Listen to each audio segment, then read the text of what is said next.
കിട്ടിയിട്ടുണ്ട്. ഏത് റൂട്ടിലോട്ടാണ്? ഏകദേശം ഈ പടത്തിന് വരാൻ പോകുന്ന എന്താണെന്നും ആ രീതിയിലാണ് ഞാൻ ചോദ്യം ചോദിക്കുമ്പോ നിങ്ങൾ തിരിച്ചെന്നോട് അല്ല, നമുക്കൊരു കോമഡി ഫണ്ണുണ്ട്, എന്താ പറയാ, മൊത്തം ഇംഗ്ലീഷല്ലേ ഫണ്ണ്. അടുത്തത് കോമഡി ഇംഗ്ലീഷ് ആണ്. ശരിയാവില്ല. ഈ പണ്ടാര എവിടെയാണെന്ന് ഫിറ്റ് ചെയ്യേണ്ടത്? നിന്റെ ഒടുക്കത്തെ കടലിൽ പോയി. ആയല്ലല്ല, ഞാൻ ചോദിച്ചത് ഈ എല്ലിന്റെ കാര്യോ? എല്ലോ അത് ഏഴല്ലേ? എടാ പണിക്കിറങ്ങിട്ട് 5-8 കൊല്ലമായില്ലേ, ഇതുവരെ വെൽക്കം എഴുതാറിയാൻ പാടില്ലെങ്കിൽ നിന്നെയൊക്കെ എന്തിനു കൊള്ളാടാ? പുതിയ ലിബിയാന്റെ പേരില്ല, പഴയ ലിബിയാനും താർത്തേനെ. അതെ, ഈ കഴിഞ്ഞിട്ട് ഒരല്ലാണോ അതോ രണ്ടല്ല? അതൊക്കെ നീ മനസ്സിൽ തന്നെ ചെയ്താൽ മതി, ഒക്കെ ശരിയാ. ശവം.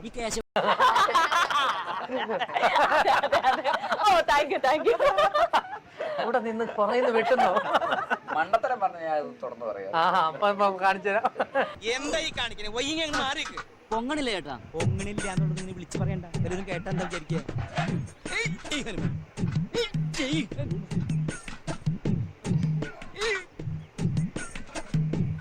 വെറുതെ ഈ പണ്ടാറിന്റെ അകത്തിരിക്കുക. എന്തോ ഞാൻ എന്താ പറഞ്ഞു? അതിന് തന്നാരും വിളിച്ചില്ല. വിളിച്ചു തന്നെയല്ലേ? എങ്ങനെയാ ആവശ്യത്തെ കാര്യങ്ങൾ? ഓക്കെ, അപ്പൊ ഞങ്ങൾ പ്രേക്ഷകർക്ക് ഡൗട്ട്, ഈ മരണമാസം എന്ന് പറയുന്നത് ബേസിലായിട്ട് രീതിയിൽ മാസ് ആക്ഷൻസ് ഒക്കെ കാണാൻ പറ്റുമോ, അതോ കോമഡി പ്ലസ് മാസ് ആണോ, എങ്ങനെയാണ്?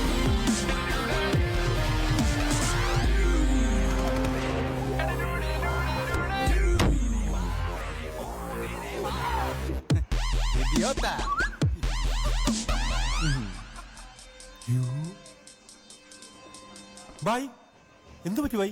പറ ബൈ, ബൈക്ക് എന്താണ് പറ്റിയത്? ഈ മരണമാസ് മൂവിയുടെ ഒരു റൂട്ടൊക്കെ അങ്ങനെ എന്റെ മാത്രം ഒന്നും അങ്ങനെ ഒരു ക്യാരക്ടർ അങ്ങനത്തെ ഒരു ഹീറോ സിനിമയല്ല, ഇത് എല്ലാവരുടെയും കൂടെ ഉള്ള ഒരു പരിപാടിയാണ്. അപ്പൊ ഇത് ഈ പറയുന്ന ക്യാരക്ടേഴ്സ് അല്ല, ഒരു പടത്തിന്റെ ഒരു പോയിന്റ് മുതൽ ഈ ക്യാരക്ടേഴ്സ് എല്ലാം കൂടെ വന്നു കഴിഞ്ഞാൽ പിന്നെ എല്ലാരും കൂടെ ഒരുമിച്ചുള്ള ഒരു ചേട്ടന് ഇതിനെ പറ്റി വലിയ ധാരണയില്ലല്ലേ മൊത്തത്തിൽ. അപ്പോ അതാണ് ഈ സിനിമയുടെ ഒരു, അതിൻ്റെ അകത്ത് ഇവരുടെ കുറെ കള്ളത്തരങ്ങളും ഇവരുടെ കുറച്ച് അഡ്വഞ്ചേഴ്സ് ഒക്കെയാണ്. ഓട്ടവും ചാട്ടവും ബഹളവും പ്രശ്നങ്ങളൊക്കെ ആയിട്ട് കെയോസിലേക്കൊക്കെ പോയി അവിടെ അടിപിടി.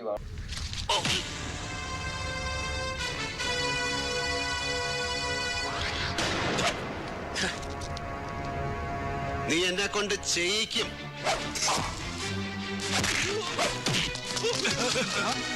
എന്നൊക്കെ പറഞ്ഞ് അങ്ങനെ ഒരു ക്ലൈമാക്സിലേക്കൊക്കെ എത്തി.